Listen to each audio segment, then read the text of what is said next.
എൻ്റെ വീട്ടിൽ എന്നും വൈകുന്നേരം 4 മണി പലഹാരം ഉണ്ടാവാറുണ്ട്. അത് കാലത്താണെങ്കിലും പലഹാരം ഉണ്ടാവും, വൈകുന്നേരം ആണെങ്കിലും പലഹാരം ഉണ്ടാവും. കാലത്ത് ചിലപ്പോൾ പലഹാരം ഉണ്ടാക്കി ബാക്കി വരികയാണെങ്കിൽ വൈകുന്നേരത്തേക്ക് ഉണ്ടാക്കാറുണ്ട് കേട്ടോ. അപ്പോൾ അമ്മ ഉണ്ടാക്കിയ ഒരു കിണ്ണത്തപ്പാണ്, അതും ഒരു സ്പെഷ്യലായിട്ടുള്ള ഒരു കിണ്ണത്തപ്പാണ് കേട്ടോ. അപ്പോൾ അത് എങ്ങനെയാണ് ഉണ്ടാക്കിയെന്ന് ഞാൻ പറയാവേ. അപ്പോൾ ആദ്യം ഞാൻ എടുത്തിരുന്നത് ഒരു നേന്ത്രപ്പഴം, അത്യാവശ്യം പഴുത്തൊരു പഴമാണ് എടുത്തിരുന്നത്. അത് തൊലി കളഞ്ഞ ശേഷം ഞാൻ ജാറിലേക്ക്, ചെറിയ ജാറായിട്ട് എടുത്തേക്കുന്നത്, അതിലേക്ക് ചെറുതായിട്ട് കട്ട് ചെയ്ത് ഇടുവാണേ. ഇനി അതൊന്ന് നന്നായിട്ട് അരച്ചെടുക്കണം. അപ്പോൾ ഈ ഒരു ലെവൽ നമുക്ക് അരച്ച് കിട്ടും, എന്തായാലും പഴമൊക്കെ അല്ലേ, എന്തായാലും അങ്ങനെ കിട്ടും.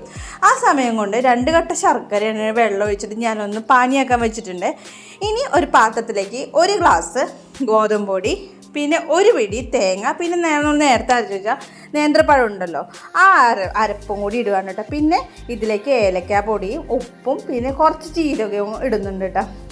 ആ സമയം കൊണ്ട് നമ്മൾ പാനി റെഡിയാക്കിയത് ചൂടോടെ തന്നെ ഇതിലേക്ക് ഒഴിച്ചു കൊടുക്കണം കേട്ടോ.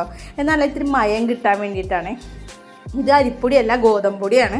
അപ്പോൾ അതിൽ ഇത്തിരിയും കൂടി ഒരു ടേസ്റ്റ് കിട്ടാനും കൂടിയാണ് അങ്ങനെ ചെയ്യണത്. അമ്മ പറഞ്ഞിട്ടുള്ള അറിവാണ്. അപ്പോൾ ഞാൻ നല്ലപോലെ ഒന്ന് കലക്കി വെച്ചിട്ടുണ്ട്, അത്യാവശ്യം കട്ടിയിൽ തന്നെയാണ് കലക്കി വെച്ചേക്കുന്നത് കേട്ടോ. ഇനി ഇഡ്ഡലി പാത്രം ഒന്ന് ചൂടാക്കാൻ വെച്ചിട്ട് അതിൻ്റെ മീതെ ഞാനൊരു പ്ലേറ്റ് വെച്ചേക്കാണ്. അതിൽ നമ്മൾ നെയ്യോ അല്ലെങ്കിൽ എണ്ണയോ തടവിയ ശേഷം അത് മൊത്തത്തിലാക്കിയ ശേഷം ഇത് ഫുള്ള് ഇതിലേക്ക് ഒഴിക്കുകയാണ് കേട്ടോ. ഇതൊരു കയ്യിൽ കൊണ്ട് കോരി ഒഴിച്ചാലും കുഴപ്പമൊന്നുമില്ല കേട്ടോ. ഞാൻ എളുപ്പത്തിന് വേണ്ടി ഇങ്ങനെ ഒരു പാത്രം കൊണ്ട് തന്നെ ഒഴിക്കുന്നതേ ഉള്ളൂ.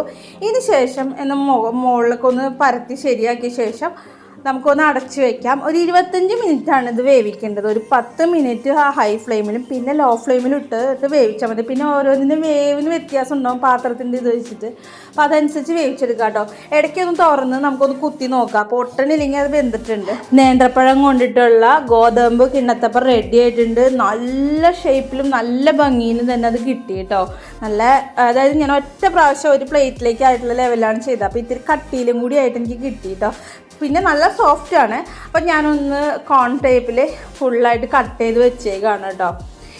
നല്ല ടേസ്റ്റി ആയിട്ട് കിട്ടി. അപ്പോൾ ഇതെല്ലാവരും ഒന്ന് ട്രൈ ചെയ്ത് അഭിപ്രായങ്ങളൊക്കെ കമൻറ്റ് ബോക്സിൽ അറിയിക്കാൻ മറക്കല്ലേ.